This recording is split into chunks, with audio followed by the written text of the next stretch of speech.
Is your boss a tyrant? Do you work for a corporate psychopath? This video has been inspired by 3 separate conversations I've had recently with people whose bosses behave in outrageous ways. I'm not just talking here about junior staff members being stood over by a senior manager. I'm talking about senior managers in their own right, whose bosses believe it's okay to behave in outrageous ways. My name's Simon Tyson. I'm the CEO of The Real Learning Experience. In this video, we'll share with you some strategies to deal with that boss. Now, before we get started, I want to make clear I'm not talking about a boss who has high demands or high expectations. I'm not talking about a boss who holds you accountable to a high standard or who's fussy, particular. I'm not even talking about that micromanager who may be a little bit annoying but can't really be described as a corporate tyrant. I'm talking about a boss who believes it's okay to behave in outrageous and abusive ways. A boss who has expectations that are so extreme and so unreasonable that you're set up for failure right from the start. Now, before we get into how to deal with them, we've got to ask, how is it that this person is allowed to behave in this way for so long? And the answer is probably fairly complex. It may be that they've been around for a long time. People have almost become used to the way they behave. It may be that this behaviour used to get results, but probably doesn't any longer. What is for certain is no one is looking closely at the cost of the results they're achieving, the collateral damage they're achieving in order to get the outcomes that appear to be valuable. Now, in a recent article about managing stress in the workplace, I mentioned that there's really 2 responses. Stress is a response to a stimulus. So if someone, one of your team members, is feeling stressed, you either need to separate the thing that's stressing from the person that is feeling the stress, or you need to change the way they respond to it. Dealing with a corporate bully is really not much different. And the first strategy you should think about is whether it's all worth it. Is this job good enough to justify having to work with this person? Now, everything else we say is based on the assumption that you've made the decision to stick this out, that it's worth putting up with this person's behaviour because you love this job so much or because it rewards you significantly in some other way. So let's talk about some strategies based upon you staying in this workplace. And the first one should come as no surprise. The first one is all about communication. We believe it's important that you try and sit down at least with this person and have a discussion with them. Have a discussion about the way they act and the impact it has on you. But of course, you've got to maintain high standards. If you start making accusations, if you make it personal, then the situation may well escalate. This first tip does come with a warning. When you do hold a bully accountable, very often they stop bullying, but sometimes they escalate. They may even look for ways to get even with you. So go into this situation knowing that there is a risk, but the greater risk is probably continuing to put up with their behaviour.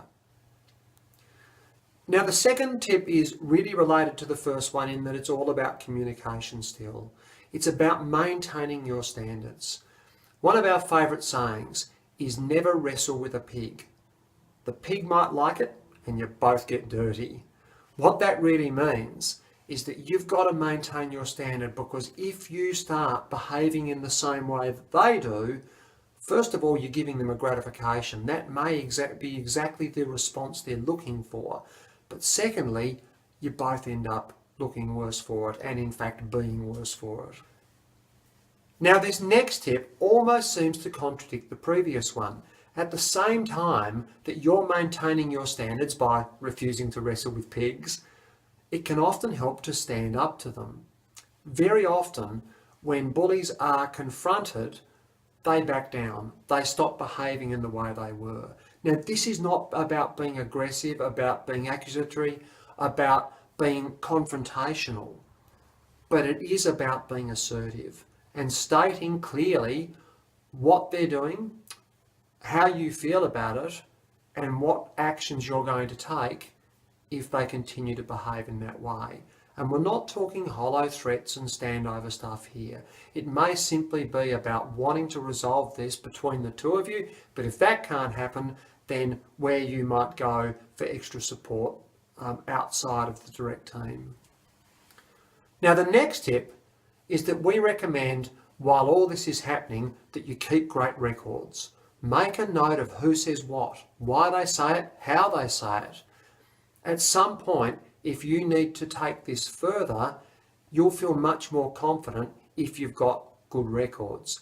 Very often, this corporate tyrant is well connected, and that can be really intimidating. Having great records puts you back on an even footing. Once the issue reaches a certain threshold, or if other strategies don't work, we urge you to try and resolve this at the lowest possible level. But if that doesn't work, then you may need to involve the HR department, the personnel department.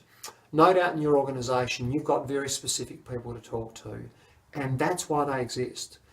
If this isn't getting better, if this person isn't changing their behaviour, then absolutely involve those people. Now, our next tip is it's important to have some specific coping strategies. People who make the decision to tough it out, to stick this out, tend to do best when they've got specific strategies. Now, one of them is to recognise this isn't just a matter of being tough. It's not a matter of hardening up. In reality, no human being should have to put up with constant bullying. It's really important that you acknowledge how you're feeling and the impact it's having on you. You need to have someone that you can speak to about that. Now, that may be a colleague, it may be a partner at home. You'll also need other coping strategies. It may be as simple as going for a walk, getting things off your chest for a while, but it may be something more meaningful, like drawing a line at the weekend and just refusing to take work home on the weekend or to think about work over the weekend, so that at least you've got those 2 days to get mentally strong again to face the next week. The next strategy is really about mindset. It's really about convincing yourself that this is about them and not about you. The way this person behaves, their expectations of you, their demands of you, their dissatisfaction with anything you can do are actually nothing to do with you, your capability, your worth, or your performance. In reality, they're all about their incapacity to process things effectively. They're about their inability to manage their own emotions and have sensible discussions. Now, our final tip is going to sound strange coming from an organisation that talks about being all you can be. But sometimes you have to care less. Now, that doesn't mean be careless, but sometimes you have to be prepared to let it go. If this person bothers you because you care so much, would it be possible for you to care less about their opinion? Would it be possible for you to position that person as impossible to please, and therefore it doesn't matter whether you do or not? It's not an easy thing to do, but if you can start to make that shift in thinking, then you'll find that their opinions and their behaviour impact you far less significantly. We're not even beginning to imagine that if you're working for that tyrant, that this video and the tips will be a complete solution. But I'm absolutely certain that if you apply at least a few of the things we've talked about today, you will cope better with the situation. As always, if you enjoyed this video, make sure you subscribe to receive alerts as soon as we release a new video, article, or other resource. Thank you again for watching. Yeah.